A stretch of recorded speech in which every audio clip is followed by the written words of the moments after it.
Top 5 used hybrids to avoid in 2026.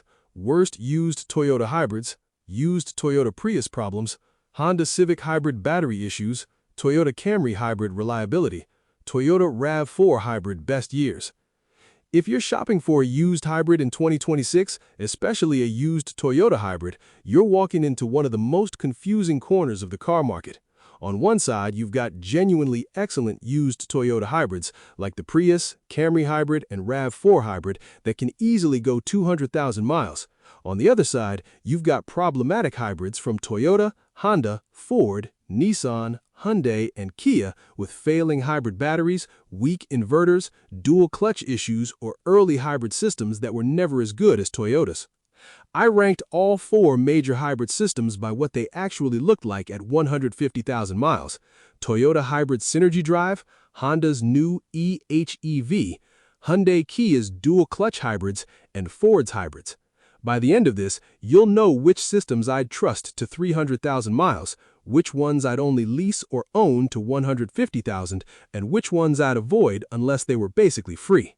You'll also learn one thing almost nobody talks about: the hidden weak point in Toyota's hybrid system in real-world heat, and why that matters. Even if you think it's a Toyota, it'll be fine. If you want car content that respects your intelligence, explains both the engineering and the ownership costs, and helps you avoid expensive mistakes in the used hybrid market, hit subscribe, ring the bell, and share this with anyone talking about buying a hybrid. I'm GearHead Genius. Let's get into it. At the top of the hybrid ranking, in first place at 150,000 miles, is Toyota's Hybrid Synergy Drive. This is the system you find in the Toyota Prius, Toyota Prius C, Toyota Camry Hybrid, Toyota RAV4 Hybrid, Toyota Highlander Hybrid, and most Lexus hybrids. From an engineering standpoint, Toyota uses a planetary power split device with 2 electric motor generators instead of a traditional automatic transmission or CVT belt. There are no clutch packs constantly engaging and disengaging, no torque converter, no metal chain sliding over variable pulleys. Inside the transaxle, it's mostly just gears, motors, bearings, and oil. Real-world data on Toyota hybrid reliability out to and past 150,000 miles is excellent. Hybrid batteries in Prius and Camry models routinely last 10 to 15 years and well over 200,000 miles in moderate climates with no major issues. There are countless examples of Prius taxis and high-mileage Toyota Camry hybrids with 250,000 to 300,000 miles still running original hybrid batteries and original Toyota eCVT transaxles. Inverters and transaxles do fail sometimes, but it's rare relative to the huge number of units built, and most failures trace back to overheating or neglected coolant and warning lights. The planetary transaxle has no friction clutches to wear out, so you don't get the slipping at 120k stories you see with some other brands. The biggest real-world weak point in Toyota's hybrid system is not the basic design, it's heat management. Hybrid battery packs and inverters don't love being baked in 110-degree parking lots for years with clogged cooling vents and never-changed coolant. If you park in shade or a garage when you can, keep the battery cooling intake clear of dust and pet hair, and change inverter and engine coolant at sensible intervals, Toyota's Hybrid Synergy Drive is still the most proven long-term hybrid system you can buy. In second place at 150,000 miles is Honda's new 2-motor hybrid system marketed as eHEV, used in the Honda Accord Hybrid, Honda CR-V Hybrid, and newer Honda Civic Hybrid. This new system is very different from Honda's older IMA hybrid system used in early Honda Civic hybrids and Honda Insights. The old IMA system was effectively a gas car with an electric helper motor sandwiched between the engine and transmission.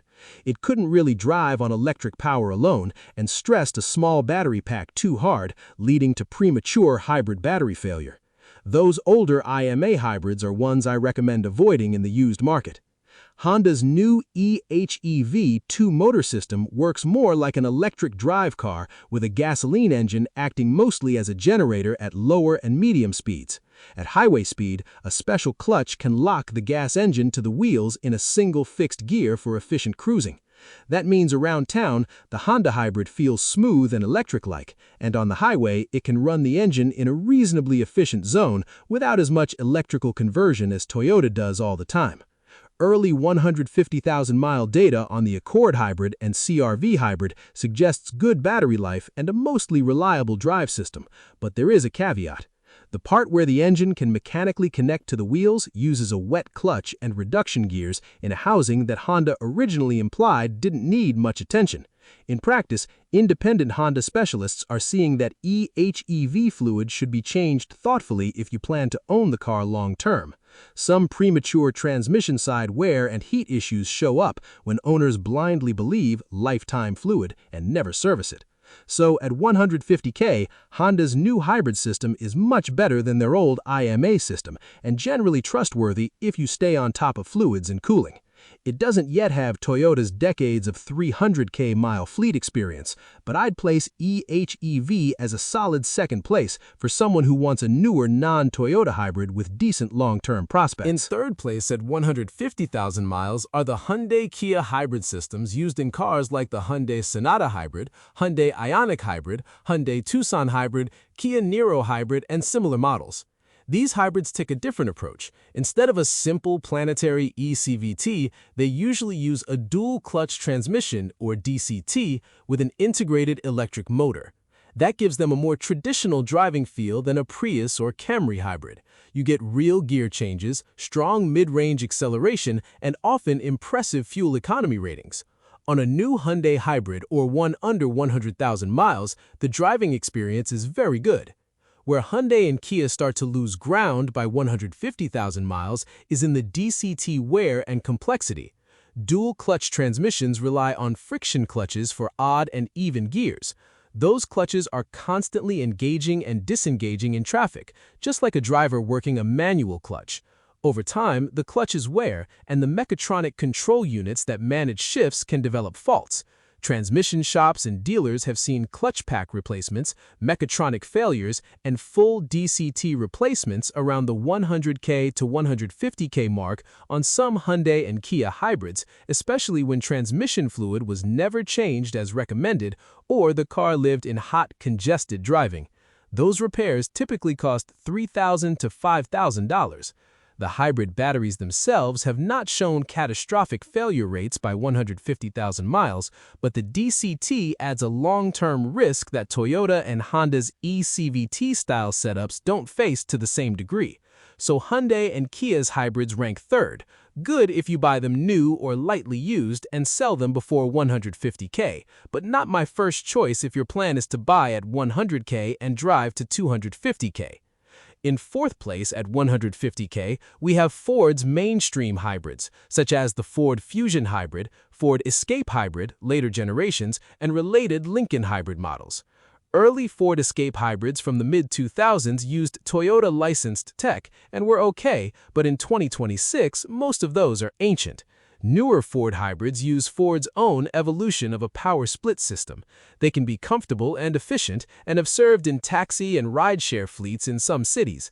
However, when you compare 150,000-mile data to Toyota, Honda's new HEV, and even Hyundai Kia, Ford hybrids are somewhat less consistent.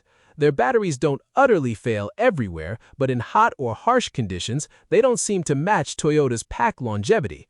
Parts support is decent now, but long-term, Ford hybrids simply don't have the same global volume or Toyota's ecosystem of shops and parts suppliers who know the systems deeply.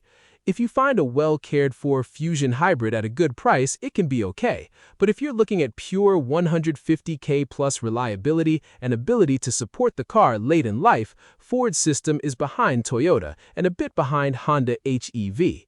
Now, how does this tie back to which used hybrids you should avoid or buy in 2026, especially if you're focused on used Toyota hybrids and value? Here's how I'd simplify it.